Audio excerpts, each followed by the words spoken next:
Schizophrenia, more like dicks aplenty, huh? Ha ha! Happy Pride. This is tangled on my hand now.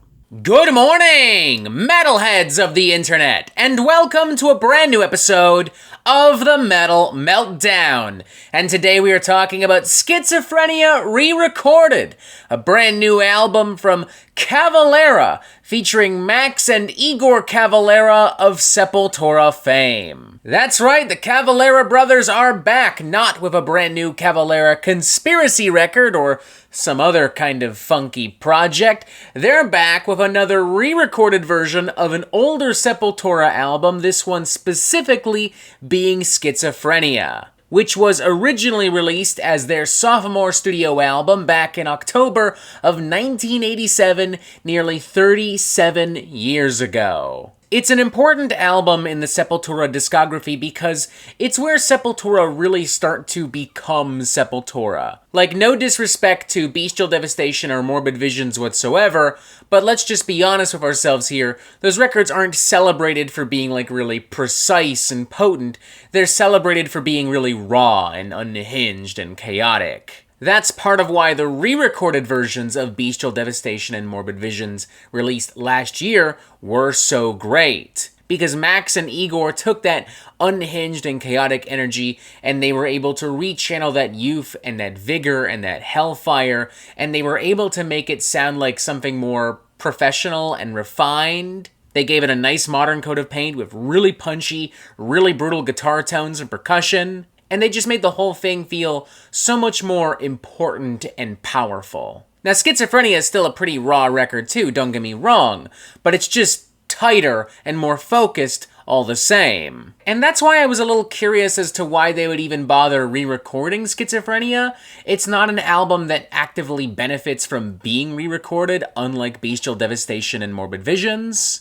It could be Max and Igor trying to stick it to the official Sepultura that is, for the moment, still kicking. It could be them just maybe having a bit of a midlife crisis and wanting to revisit the glory days of their metal youth. Or maybe they've just been generally unhappy with Schizophrenia, and now they feel they have the chance to make the album that should have been all those years ago. I don't know. I don't speak for Max and Igor. I can't read their fucking minds. I've no clue. What I do know is that whatever the reasons may be, and however I feel about this record's existence being necessary or unnecessary or whatever, Schizophrenia, re-recorded, it hits. It bops. It goes a little hard. Everything that was great about the original album remains great in 2024.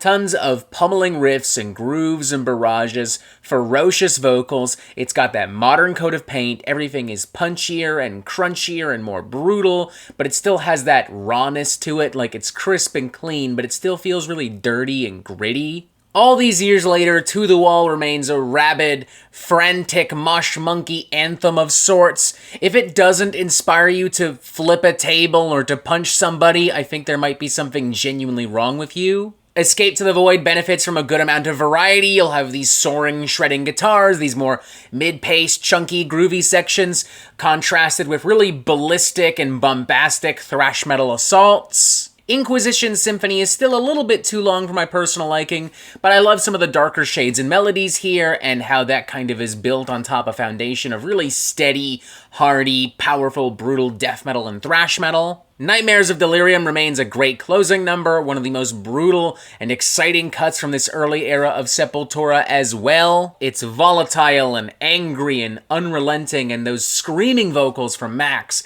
god damn. Like, as of this recording, Max Cavalera is 54 years old. He turns 55 in a month and a half, and he's screaming his fucking guts out like a pissed off, shitty little teenager. I will say, often Max's vocals have way too much reverb on them, to the point where it sounds like the rest of the band, they recorded this in a comfy studio, and Max recorded this in a fucking underground cave somewhere. But I mean, hey, it's a trademark of the genre, it's a trademark of this original album, and it's not like actively bad. I just personally prefer the cleaner and more direct vocal tones of like other Max Cavalera vocal projects and stuff. So yeah, apples and oranges, you know what I mean? It's all about what you want and what you're looking for, really. Generally speaking, across the board, he still sounds fucking great. So does Igor. There are some crazy fucking drum fills across this thing. Tons of blast beats, tons of surprisingly technical onslaughts here and there amidst the primal thrashy fury. When it comes to re-recording albums or even doing cover songs or remaking movies or video games, I've always kind of had this simple line of thinking that this isn't necessary unless you're doing something new and different or better. The re-recorded Schizophrenia from Cavalera might not be doing anything new or different, but there is maybe an argument to be made that this is better than the original version. I would certainly be willing to make that argument. And this is coming from somebody who at the very beginning of this video was openly debating as to whether or not the existence of this was even necessary. Like, yeah, sure, maybe this didn't need to happen, but it did, and I'm not exactly fucking crying about it. I'm feeling a solid 4 out of 5 on this. The Cavalera brothers have done it once again. These Brazilian thrash, death, heavy metal legends have taken a classic album and they've made it more modern and more punchy and more dynamic without losing the heart and the soul and the rawness and the brutality of that original album. Fans of classic old school thrash and death metal and classic Sepultura will no doubt be elated by this. And even though this is a re-recorded version of an album that came out nearly 40 fucking years ago, there's an argument to be made that this is probably one of the best thrash metal albums of this year so far. I'm hoping that this isn't a sign that Max and Igor are eventually just going to re-record all of the albums they made with Sepultura. I'm hoping that that's not what's coming. I'm hoping that they just write an actual Cavalera conspiracy record or move on to their other projects like Soulfly, Killer Be Killed, Absent and Body. But if this is the route we're going down, fuck it. They're kind of nailing it. I wouldn't object to hearing somehow a beefier, meaner version of Beneath the Remains or Arise. It's not something that's like, I'm not actively wishing for it or praying for it, but if I'm gonna get it, I won't object, you know? What more can I say? Schizophrenia, re-recorded. It's Max and Igor doing what they do best. Solid 4 out of 5. Definitely check it out. And that is it for the Metal Meltdown. I am not an expert, nor do I claim to be. So what do you think? Do you like this record? Do you not like this record? And what do you want to hear from me next? And thank you for watching. Make sure you press subscribe right here so you get updates on the Metal Meltdown fucking immediately. Join us on Discord. Pick up some merch on Redbubble. Look, there's even more videos here. And as always, you have yourself a fantastic fucking day.